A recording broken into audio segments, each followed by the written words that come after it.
I'm about to put y'all in my business, and then I'm going to log off and take me a break off of social media. Definitely gonna sound like a bird in a lot of this situation, but my tea community, grab a chair. This one is iced tea. Okay, let me tell you what happened. So she met this guy a year ago and she liked him, he liked her, they were both in love, everything was okay. On their first sexual encounter, he gave her an STI. Yes, he did. And instead of her seeing that as a red flag, like, you know what, I think this man sleeps around. She goes, you know, I'm Mother Teresa, okay? People make mistakes, everyone has a past. So instead of leaving that cheating man alone, they both went for treatment, both got cured, and continued the relationship. As soon as that first red flag was over, he told her that she needs to quit social media. And she was like, hell no, that's my main income. I cannot quit social media. That was when they started having issues, but they continued the relationship regardless.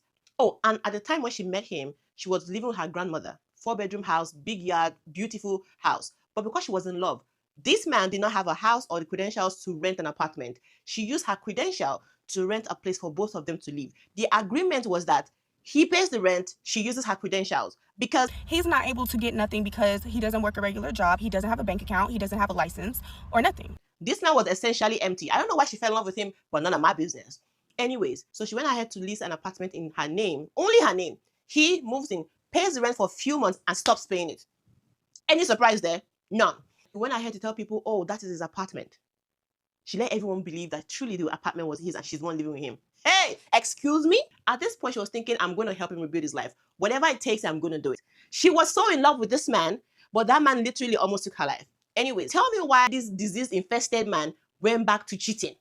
Yes, in a span of 1 year, the cheating she knew about was no less than 15. He will live there for free, eat for free, go out and cheat, and then come back to meet her. Then she realizes that, you know what, I don't think this man is good for me. I love a queen that knows an environment is toxic for her and immediately leaves. So instead of kicking him out of the apartment, she packed her things and went back to her grandmother's house. Remember, she and her son had a room in her grandmother's house. She was comfortable there. So she moved out because he had nowhere else to go. She couldn't kick him out. Excuse me? She's such a good woman, if you ask me. That kind of love made not find me. So anyways, after she moved out, she would still come back and check on the apartment from time to time just to make sure everything is still okay. But whenever she's not there, she sees him bring different women in and out of the apartment. Again, she didn't complain. She only told him, whatever you do, don't let me catch any of them in that apartment. So one day, she came. On the day she recorded this video, she came as usual just to do her normal routine check. Tell me why she fell asleep in her son's room and this man found out that she was home.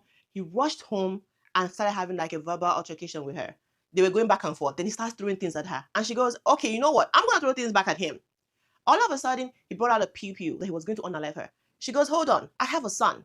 I have more to live for beyond you. And I would not be going to jail if I'm not the one that gets unalive today. She calls the police. So when she called the police came and asked her for proof of everything that she has said. But because she did not plan on reporting him, she had no video footage of all the verbal abuse, the physical assault, or, the threat that he made to her life. So the police goes, you know what? We cannot really do much without having evidence, okay? But hold on, before we leave, let us even know who we are dealing with. Remember that man has no ID card. So because they could not verify him with an ID card, they decided to run his license plate to check at least basic information about him beyond what he's telling them. Tell me why they found out that that man was driving a stolen car. So the entire 1 year that she was in a relationship with him, he was driving her son, driving different other people. It was in a stolen car. Now ask me, what kind of car did this man steal? A Tesla. Only an idiot would steal a Tesla because you can track that car in a heartbeat. But somehow he successfully had that car for the 1 year that they were dating. So the police goes, even though we cannot arrest you for domestic violence, you definitely are in possession of a stolen car. They arrested him. After he got arrested, she still goes back to check on the apartment like she normally does. Tell me why this man from jail sent someone to come to the apartment and clear everything out.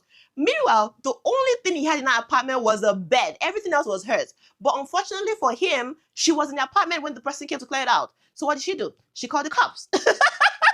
The way Karma is fighting that girl's battles, it's not even a joke. Imagine that man has no bank account, no ID, no income, no life, but he has a bed. That man has got to be straight from the pit of hell. I'm glad he's in jail because he doesn't deserve to be outside with regular humans. And shout out to this young lady for taking accountability for her part. Thankfully, she was able to quickly identify a toxic situation and remove herself from it before she got unalived or she went to jail for something that he did. Because some other ladies, instead of leaving, they start fighting a lost battle. And that's why so many of them have ended up dead or ended up in jail. Shout out to you, Queen.